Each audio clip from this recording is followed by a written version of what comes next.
राधे राधे दोस्तों, डेली भक्ति चैनल पर आपका स्वागत है। आज हम जानेंगे कि दिवाली पर राम सीता की पूजा नहीं होती बल्कि गणेश और लक्ष्मी की पूजा होती है। ऐसा क्यों? दिवाली का पर्व आदिकाल से मनाया जाता है। इसे संसार में खुशी का प्रतीक माना गया है। दिवाली के दिन अन्य कई इतिहास भी जुड़े हैं। भगवान श्री कृष्ण इसी दिन शरीर मुक्त हुए। जैन मत के अनुसार अंतिम तीर्थकर भगवान महावीर, महर्षि दयानंद सरस्वती ने दिवाली को ही निर्वाण प्राप्त किया। लेकिन हिंदुओं का मत है कि दिवाली के दिन राम जी के विजयी होकर अयोध्या लौटने की खुशी में मनाई जाती है। उनकी खुशी में घी के दीपक जलाए गए और खुशियाँ मनाई गई। राम, सीता और लक्ष्मण की खुशी में दिवाली मनाई जाती है। तो इस दिन राम की पूजा क्यों नहीं की जाती? सिर्फ गणेश और विष्णु पत्नी लक्ष्मी की ही पूजा क्यों की जाती है? आइए हम बताते हैं इस रहस्य को। जब समुद्र मंथन नहीं हुआ था, उस दौरान देवता और राक्षसों के बीच आए दिन युद्ध होते रहते। कभी देवता राक्षसों पर भारी पड़ते तो कभी राक्षस देवताओं पर। एक बार देवता राक्षसों पर भारी पड़ रहे थे, जिसके कारण राक्षस पाताल लोक में भागकर छिप गए।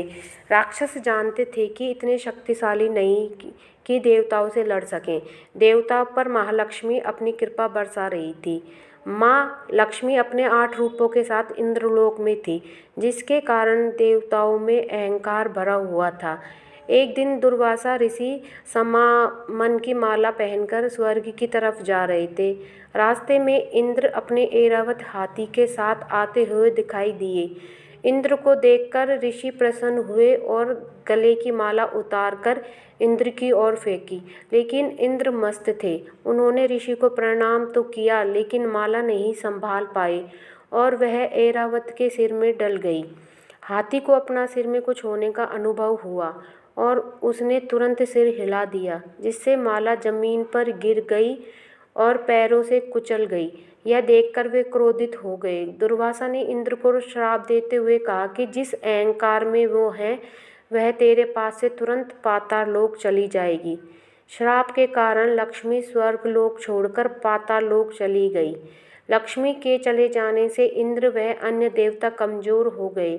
राक्षसों ने माता लक्ष्मी को देखा तो बहुत प्रसन्न हुए। राक्षस बलशाली हो गए और इंद्रलोक जा पाने की जुगत बिगड़ाने लगे। उधर लक्ष्मी के जाने के बाद वे इंद्र, देवगुरु बृहस्पति और अन्य देवताओं के साथ ब्रह्मा जी के पास पहुँचे। ब्रह्मा जी ने लक्ष्मी को वापस बुलाने के लिए समुद्र मंथन की युक्ति बताई। देवताओं और असुरों के बीच में समुद्र मंथन हुआ। हजारों साल चले इस मंथन में एक दिन महालक्ष्मी निकली। उस दिन कार्तिक कृष्ण पक्ष की अमावस्या थी। लक्ष्मी को पाकर देवता एक बार फिर से बलशाली हो गए। माता लक्ष्मी का समुद्र मंथन से आगमन हो रहा था। सभी देवता हाथ जोड़कर आराधना कर रहे थे।